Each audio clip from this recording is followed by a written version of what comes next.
Monggo bapak-bapak, ibu-ibu, katuran lebet teng masjid, kajian badhe diwiwiti. Sakmenika badhe diaturaken kali Ustadz Haris Suhud. Monggo dumateng Ustadz Haris Suhud kami persilahkan.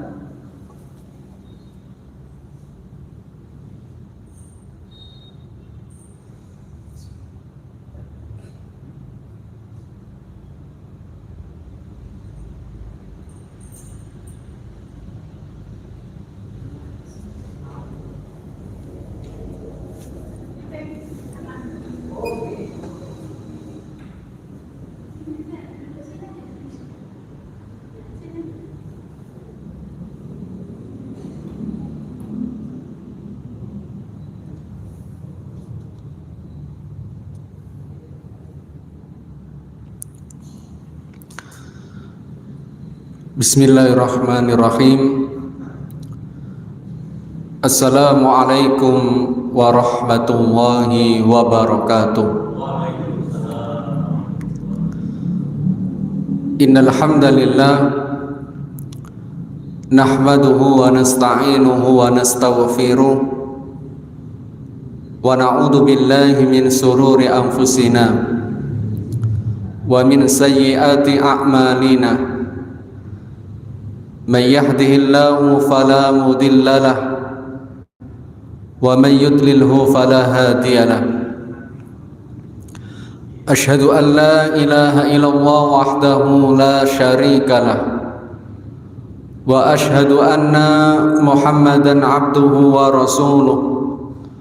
Allahumma salli wa sallim wa barik ala nabiyyina Muhammad wa ala alihi wa sahbihi wa man tabi'ahum bi ihsanin ila yaumiddin.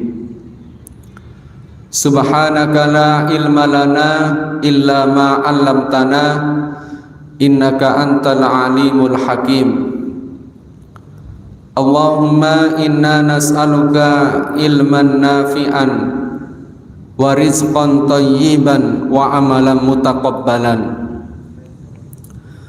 Wa qala Allah ta'ala fi kitabihil karim, ya ayyuhalladzina amanu taqullaha haqqa tuqatih wa la tamutunna illa wa antum muslimun. Kaum muslimin, para jamaah kajian ukhuwah Ramadan menjelang adzan Masjid Mujahidin Wuluhan yang dirahmati oleh Allah Subhanahu wa taala. Pertama, mari kita senantiasa bersyukur kepada Allah Subhanahu wa taala atas limpahan nikmatnya yang telah diberikan kepada kita. Begitu banyak nikmat Allah sehingga Allah Subhanahu wa taala menegaskan dalam Quran, wa in ta'uddu nikmatallah la tuhsuha. Jika kalian menghitung-hitung nikmat Allah, niscaya tidak akan mampu. Oleh karena itu, begitu banyak nikmat yang telah Allah anugerahkan kepada kita, maka wajib kita untuk mensyukurinya. Dan bentuk syukur itu adalah dengan bagaimana kita senantiasa meningkatkan ibadah kepada Allah Subhanahu wa taala, apalagi di hari-hari ini, di bulan ini kita berada di bulan Ramadan, bulan yang istimewa, bulan yang banyak keutamaannya. Salawat dan salam semoga tetap tercurah limpahkan kepada Nabi kita Nabi Muhammad sallallahu alaihi wasallam. Semoga salawat juga bersambung kepada keluarga beliau, kepada para sahabat beliau dan seluruh kaum muslimin yang senantiasa mengikuti sunnah-sunnah beliau. Para jamaah yang dirahmati oleh Allah Subhanahu wa taala, hari ini kita sudah berada di tanggal 20 Ramadan. Itu artinya kita sudah di penghujung di 10 hari yang kedua, dan kita akan masuk di 10 hari yang terakhir atau 10 hari yang ketiga di bulan Ramadan. Dan di akhir-akhir Ramadan ini tentu bagaimana kita bisa senantiasa meningkatkan keimanan kita, meningkatkan amalan-amalan ibadah kita, dan juga meningkatkan ilmu, khususnya adalah ilmu berkaitan dengan ilmu agama. Motivasi-motivasi di dalam hadis Rasulullah SAW yang bisa membangkitkan semangat kita, khususnya dalam menuntut ilmu, bahwa kata ulama bahwa kalau kita ingin masuk surga, dengan cara yang paling cepat adalah dengan cara menuntut ilmu agama. Sebagaimana disampaikan oleh Rasulullah SAW, "Wa man salaka tariqan yaltamisu fihi ilman sahalallahu bihi tariqan ilal jannah." Siapa saja yang menempuh jalan untuk mencari ilmu, maka Allah akan memudahkan baginya jalan menuju surga. Jadi cara yang bisa kita tempuh untuk menuju surganya Allah Subhanahu wa taala adalah dengan cara menuntut ilmu. Dan salah satunya yang menjadi prioritas adalah berkaitan dengan ilmu ad-din atau ilmu agama itu sendiri. Dan makna Allah akan mudahkan baginya jalan menuju surga, di sini ada 4 makna sebagaimana disebutkan oleh Ibnu Rajab Al-Hambali, bahwa yang pertama, dengan menempuh jalan mencari ilmu, maka Allah akan memudahkan masuk surganya Allah. Sebagaimana tadi, man salaka tariqan yaltamisu fihi ilman sahalallahu lahu bihi tariqan ilal jannah. Jadi yang pertama, makna Allah akan mudahkan baginya jalan menuju surga itu dengan menempuh jalan mencari ilmu, maka Allah mudahkan untuk masuk surga.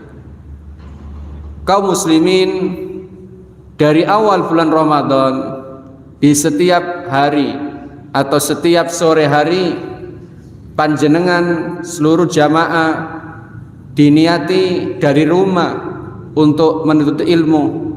Ini adalah sesuatu niat yang sangat luar biasa. Maka jika benar-benar niatnya itu adalah untuk mencari ilmu dengan harapan mendapatkan ridha Allah Subhanahu wa taala, maka insya Allah Allah akan mudahkan baginya jalan untuk menuju surga. Kemudian yang kedua para jamaah, bahwa menuntut ilmu adalah sebab seseorang mendapatkan hidayah. Dan hidayah inilah yang mengantarkan seseorang pada surga. Maka seseorang itu kalau ingin mencari hidayah, salah satunya itu adalah hadir di majelis ilmu. Secara usahanya itu sangat tepat jika ingin mendapatkan hidayah itu adalah hadir di majelis-majelis ilmu, bukan hadir di perkumpulan-perkumpulan yang mungkin tidak ada kejelasan, bukan hadir di tempat-tempat yang di sana tidak ada nuansa keilmuannya sama sekali. Ketika orang ingin mencari hidayah tetapi di tempat-tempat yang tadi yang disebutkan, maka tentu sangat sulit untuk mendapatkan hidayah. Akan tetapi jika seseorang itu ingin mendapatkan hidayah, maka salah satunya adalah dengan cara menghadiri majelis ilmu dengan tujuan untuk menuntut ilmu agama. Kemudian yang ketiga para jamaah, menuntut suatu ilmu akan mengantarkan pada ilmu lainnya yang dengan ilmu tersebut akan mengantarkan pada surga. Jadi seseorang itu kalau sudah menuntut ilmu di dalam salah satu pelajaran ataukah di dalam masalah bidang-bidang tertentu, maka tidak cukup dengan ilmu tersebut, ditambah dengan ilmu yang lain. Akan tetapi di dalam pembahasan, di dalam masalah mencari ilmu, ada pembahasan menarik di dalam kitab Ta'lim Muta'allim, bahwa ilmu yang paling prioritas yang harus dipelajari adalah ilmu hal. Ilmu hal itu adalah sesuai dengan kebutuhan yang dibutuhkan hari ini. Dan tentu yang dibutuhkan hari ini, kita setiap muslim pasti harus mengetahui terkait ilmu-ilmu yang kita harus wajib pelajari hari ini. Terkait dengan masalah sholat semuanya, bagaimana tata cara atau kaifiyah sholat, maka kita harus mengetahui ilmunya. Terkait dengan puasa yang kita lakukan hari ini, yang sudah selama 20 hari, juga harus tahu ilmunya. Dan juga mengenai zakat juga seperti itu. Jadi itu disebut dengan ilmu hal, ilmu sesuai dengan kebutuhan kita hari ini. Kaum muslimin yang dirahmati oleh Allah Subhanahu wa taala, oleh karena itu sebagaimana kata sebagian ulama, kalau seseorang itu sudah mempunyai ilmu, maka wajib untuk diamalkan. Man amila bima alima aw rasahu wa ilma ma lam ya'lam. Siapa yang mengamalkan suatu ilmu yang telah ia ilmui, maka Allah akan mewarisinya ilmu yang tidak ia ketahui. Kemudian sebagaimana kata ulama lainnya, sawabul hasanati al hasanatu ba'daha. Balasan dari kebaikan adalah kebaikan selanjutnya. Begitu juga di dalam ayat disebutkan di dalam surat Maryam ayat 72, wa yazidullahu alladhina ihtadaw huda, dan Allah akan menambah petunjuk kepada mereka yang telah mendapatkan petunjuk. Kemudian ditegaskan juga di dalam surat Muhammad ayat 17, walladzina ihtadaw zadahum huda wa atahum taqwahum, dan orang-orang yang mau menerima petunjuk, Allah menambah petunjuk kepada mereka dan memberikan balasan ketakwaannya. Para jamaah yang dirahmati oleh Allah Subhanahu wa taala, jadi menuntut suatu ilmu akan mengantarkan pada ilmu lainnya yang dengan ilmu tersebut akan mengantarkan kepada surganya Allah. Kemudian yang keempat, dengan ilmu Allah akan memudahkan jalan yang nyata menuju surga, yaitu saat melewati sirat. Sirat itu artinya adalah sesuatu yang terbentang di atas neraka menuju surga. Jadi sirat itu adalah sesuatu yang terbentang di atas neraka menuju surganya Allah Subhanahu wa ta'ala. Jadi seseorang itu nanti bisa melewati sirat tersebut atau sesuatu tadi yang disebut di atas neraka menuju surganya Allah, itu tergantung kepada amalan-amalan yang dilakukan. Jika amalan yang dilakukan itu setiap harinya sesuai dengan ilmu atau sesuai dengan apa-apa yang ada, sesuai dengan panduan Al-Quran dan As-Sunnah, maka insya Allah mereka itu adalah orang-orang yang selamat.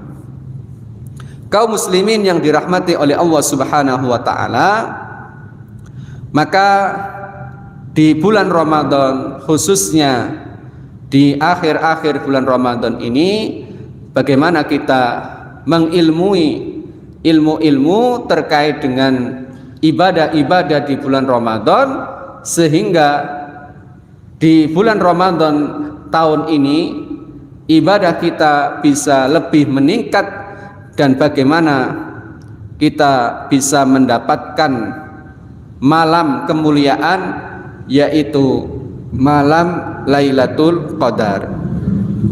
Kaum muslimin yang dirahmati oleh Allah Subhanahu wa ta'ala, dan karena kita sudah menjelang akhir-akhir Ramadan atau di 10 hari terakhir di bulan Ramadan, maka apa saja amalan yang mesti kita lakukan atau apa amalan yang menjadi prioritas di 10 hari terakhir di bulan Ramadan, tentunya amalan-amalan ini sebagaimana yang telah dicontohkan oleh Rasulullah Sallallahu Alaihi Wasallam. Kaum muslimin yang dirahmati oleh Allah Subhanahu wa ta'ala, paling tidak ada 3 amalan yang bisa kita fokus untuk melakukannya di akhir-akhir Ramadan nanti atau di 10 hari terakhir.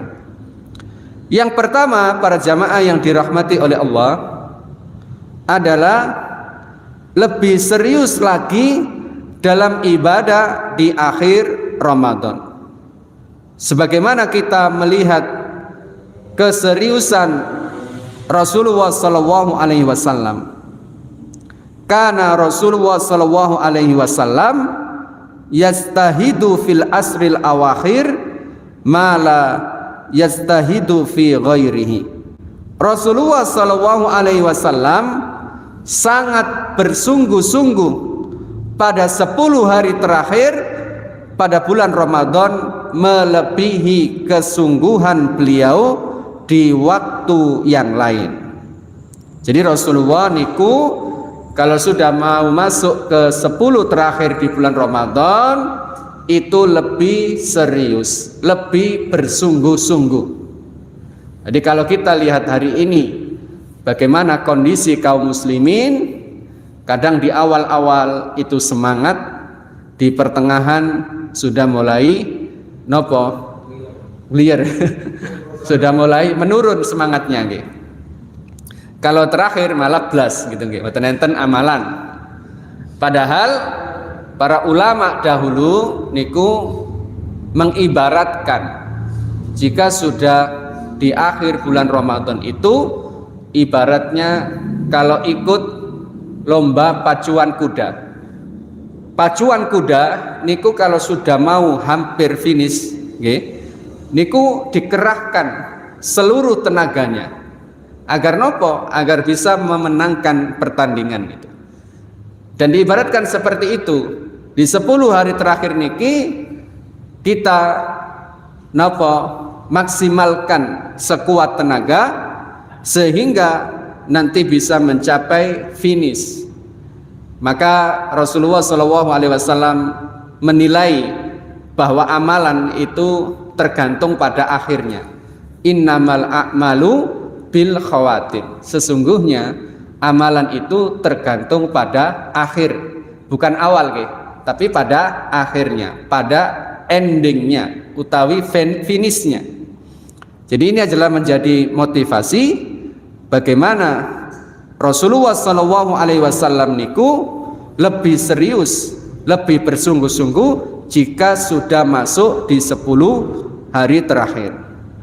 Sebagaimana dikatakan oleh istri tercinta beliau, yaitu Aisyah radhiyallahu anha, kana Nabi sallallahu alaihi wasallam idza dakhalal ashru syadda mi'zarahu wa ahya lailahu wa aiqadha ahluhu. Apabila Nabi sallallahu alaihi wasallam memasuki 10 hari terakhir bulan Ramadan, beliau mengencangkan sarungnya. Maksudnya mengencangkan sarungnya ini adalah untuk menjauhi para istri beliau agar tidak berkumpul, tidak berjima. Karena tujuannya adalah untuk menghidupkan malam-malam tersebut dan juga membangunkan keluarganya. Jadi idza dakhalal ashru syadda mi'zarahu. Jika sudah masuk di 10 hari terakhir, beliau mengencangkan sarungnya, wa ahya lailahu, menghidupkan malam-malamnya, wa aiqadha ahlahu, dan membangunkan keluarganya. Jadi ini perkataan istri tercinta beliau atau istri Nabi, yaitu Aisyah radhiyallahu anha. Jadi kaum muslimin yang dirahmati oleh Allah Subhanahu wa taala, yang pertama niku lebih bersemangat, lebih serius lagi di 10 hari terakhir bulan Ramadan. Memang kita menyadari pasti orang-orang yang pilihan nanti yang lebih semangat, yang lebih bersungguh-sungguh niku orang-orang yang dipilih oleh Allah. Karena di 10 hari terakhir itu sudah banyak ujiannya, ujiannya niku mikir hari raya, mikir THR. Kalau sudah akhir-akhir seperti ini, THR-nya kapan bisa cair, banyak godaan-godaannya. Kemudian yang kedua, para jamaah yang dirahmati oleh Allah adalah melakukan iktikaf. Iktikaf maksudnya adalah berdiam di masjid beberapa waktu untuk lebih fokus, untuk lebih konsen melakukan ibadah. Dan ini sebagaimana dicontohkan oleh Rasulullah sallallahu alaihi wasallam. An Aisyata radhiyallahu anha qalat anna Nabi sallallahu alaihi wasallam kana ya'takiful ashral awakhir min Ramadan hatta tawaffahu wa summa i'takafa azwajuhu min ba'dihi. Dari Aisyah radhiyallahu anha bahwasanya Nabi sallallahu alaihi wasallam biasa beriktikaf di 10 hari terakhir dari bulan Ramadan hingga beliau diwafatkan oleh Allah. Lalu istri-istri beliau beriktikaf setelah beliau wafat. Jadi yang kedua, di 10 hari terakhir bulan Ramadan, amalan apa yang dilakukan Nabi? Yaitu beriktikaf. Sebagaimana Masjid Mujahidin sudah memberikan informasi atau sudah di-share pamfletnya bahwa mulai nanti malam niku wonten qiyamul lail, dan mungkin juga sekaligus sahur bersama gitu. Jadi itu adalah salah satu upaya untuk menghidupkan sunnah Rasulullah SAW di 10 hari terakhir di bulan Ramadan. Kaum muslimin yang dirahmati oleh Allah Subhanahu wa taala, kemudian pertanyaannya itu berapa lama waktu iktikaf? Jadi sebagaimana disebutkan oleh Al-Mardawi rahimahullah mengatakan bahwa waktu minimal dikatakan iktikaf pada iktikaf yang sunnah atau iktikaf yang mutlak adalah selama disebut berdiam di masjid walaupun hanya sesaat. Jadi hanya beberapa menit beriktikaf itu diperbolehkan. Karena di dalam surat Al-Baqarah ayat 187 itu Allah Subhanahu wa taala hanya menetapkan wa antum akifuna fil masajid, sedang kamu beriktikaf di dalam masjid. Maka Allah Subhanahu wa taala tidak mengkhususkan jangka waktu tertentu untuk beriktikaf di dalam ayat ini.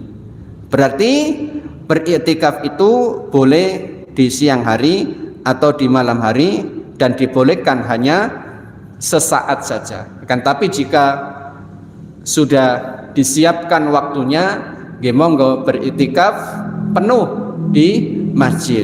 Maksudnya nopo kewajiban-kewajiban kula lan panjenengan sedaya niku sudah selesai di rumah, nggih sudah bisa memaksimalkan 10 hari itu beriktikaf di masjid. Tapi jika sesaat pun di waktu-waktu tertentu itu diperkenankan atau diperbolehkan. Atau kita beriktikafnya itu di malam-malam di malam-malam ganjil ataukah hanya waktu sepertiga malam terakhir niku itu juga diperbolehkan. Kaum muslimin yang dirahmati oleh Allah, kemudian yang ketiga, di bulan Ramadan, khususnya di 10 hari terakhir di bulan Ramadan, bagaimana kita berupaya untuk bisa meraih malam Lailatul Qadar. Dan Allah menyebutkan keutamaan terkait dengan Lailatul Qadar sebagaimana disebutkan di dalam surat Al-Qadr ayat 3 sampai 5. Lailatul Qadri khairu min alfi syahrin. Malam kemuliaan atau Lailatul Qadar itu lebih baik dari 1000 bulan. Tanazzalul malaikatu warruhu fiha biidni rabbihim min kulli amr salamun hiya hatta matla'il fajr. Pada malam itu turun malaikat-malaikat dan malaikat Jibril dengan izin Rabb-nya untuk mengatur segala urusan. Malam itu penuh dengan kesejahteraan sampai terbit fajar. Jadi malam Lailatul Qadar itu malam 1000 bulan, bahkan disebutkan khairum min alfi syahrin. Dan 1000 bulan niku berapa tahun kalau dikalkulasikan? Sampai 83 tahun nggih. Sekitar itu. Satu malam itu setara dengan 83 tahun. Jadi niki yang menjadi poin atau menjadi keistimewaan di bulan Ramadan itu ketika kita beramal di malam Lailatul Qadar itu seperti atau bahkan lebih daripada 1000 bulan atau 83 tahun. Kemudian menghidupkan malam Lailatul Qadar itu bukan hanya dengan sholat saja, akan tapi juga bisa dengan dzikir, bisa dengan tilawah Al-Quran. Namun amalan sholat itu lebih utama dari amalan lainnya. Ini sebagaimana disebutkan dalam hadis Rasulullah SAW, "Man qama Lailatul Qadri imanan wahtisaban ghufira lahu ma taqaddama min danbi. Barang siapa melaksanakan sholat pada malam Lailatul Qadar karena iman dan mengharap pahala dari Allah, maka dosa-dosanya telah lalu akan diampuni oleh Allah. Demikian, karena sudah masuk adzan maghrib, kita akhiri dengan doa kafaratul majlis. Subhanakallahumma wa bihamdika asyhadu an la ilaha illa anta astaghfiruka wa atubu ilaik. Wassalamualaikum warahmatullahi wabarakatuh.